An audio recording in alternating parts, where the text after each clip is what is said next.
នៅក្នុងវីដេអូនេះខ្ញុំនឹងបង្ហាញបងប្អូនអរគ្នាអំពីរបៀបមើលរឿងជប៉ុននៅតាម website បាទបងប្អូនគ្រាន់តែមានកម្មវិធីបាទ Google Chrome ឬក៏កម្មវិធីបាទ Opera បាទឬក៏កម្មវិធី Google ធម្មតាបាទយើងអាចចូលមើលរឿងជប៉ុនបានហើយបងប្អូនបាទនេះ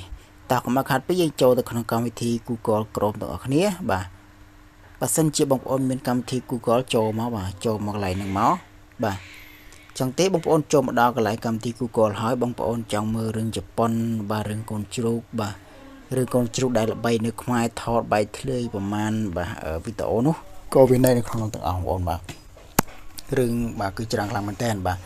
ចឹងរឿងជប៉ុនល្អៗមើលខ្លាំងបាទចង់បងប្អូនចង់មើលបាទវាយតាមខ្ញុំមកបាទ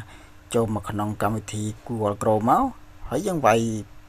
search ទៅហើយមួយទៀតបាទឡើងចេញវិញសិនខ្ញុំបង្ហាញបងប្អូនអរគ្នាអំពីនេះចូលមកក្នុងកម្មវិធី Google នេះក៏បានដែរបាទបងប្អូនមានហ្នឹងចូលហ្នឹងមានសញ្ញាផែនដីចូលសញ្ញាផែនដីទៅដូចគ្នាទេបងប្អូនមកចូលមួយណាក៏បានស្រួលមិនបាច់ចាំពិបាកចូលនេះក៏បានបាទចូលកម្មវិធី Google នេះក៏បានដែរបើសិនជាបងប្អូនមានចូលហ្នឹងមកហើយជាកន្លែង search មកបងប្អូនបាទបន្ទាប់ពីបងប្អូនចុចចូលកន្លែង search ហើយបងប្អូនវាយពាក្យថាបាទវីដេអូបាទបែកធ្លាយបាទ Telegram បងប្អូនបាទវីដេអូបែកធ្លាយមកហើយយើងបាទ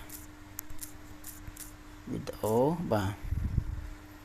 បែកធ្លាយយ៉ា sorry សេចខុស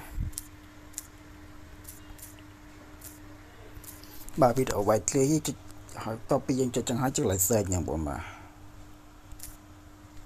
អូខេនេះបងប្អូនឃើញបាទនេះគាត់ដែរបងប្អូនសេចឹងហើយវាចេញមកនេះដាក់សិតតែរឿងល្អៗមើលបាទសិតតែ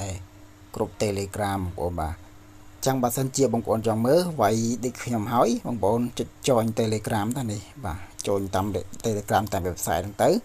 ហើយអត់មានប៉ះពាល់ទេបងប្អូនគាត់ចុច join ទៅយើងមើលរឿងធម្មតាគ្មានទៅបាទប៉ះពាល់ដល់ channel account របស់យើងទេបាទគឺស្រួលខ្លាំងមែនទែន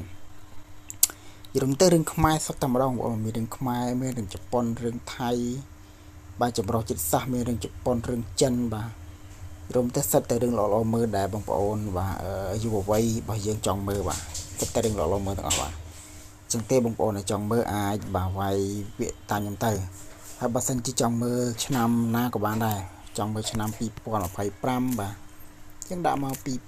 2025បាទចង់មើលរឿង2026ថតថ្មីក៏បាននេះចេញមកទាំងអស់បាទនេះសិតតែរឿងខ្មែរ2025 2026បាទគឺមាននៅក្នុង TikTok ក៏មាន Telegram ក៏មានតាម website អីក៏មានដែរបងប្អូនចុចតាមខ្ញុំមកគឺចេញមកហើយបាទអញ្ចឹងវីដេអូខ្ញុំមានតែប៉ុណ្្នឹងទេហើយមួយទៀតបើសិនជាបងប្អូនចង់ចូលគ្រប់បាទចូលគ្រប់បែបធ្លាយនេះបងប្អូន comment បាទ comment នៅខាងក្រោមវីដេអូខ្ញុំមកខ្ញុំទាញបាទចូលគ្រប់ហើយមុននឹងបងប្អូនចូលចង់ចូលគ្រប់នេះសូម comment ហើយ comment ពាក្យថាអូខេហើយចុច subscribe channel ខ្ញុំសិនបាទចុច subscribe channel ខ្ញុំហើយទើបខ្ញុំទាញចូលគ្រប់បាទបើបងប្អូនអត់ចុច subscribe ទេខ្ញុំអត់ទាញចូលទេបងប្អូនណាបាទអញ្ចឹង subscribe ហើយចាំ comment ពាក្យអូខេខ្ញុំនឹងទាញបងប្អូនចូលគ្រប់បាទសូមអរគុណ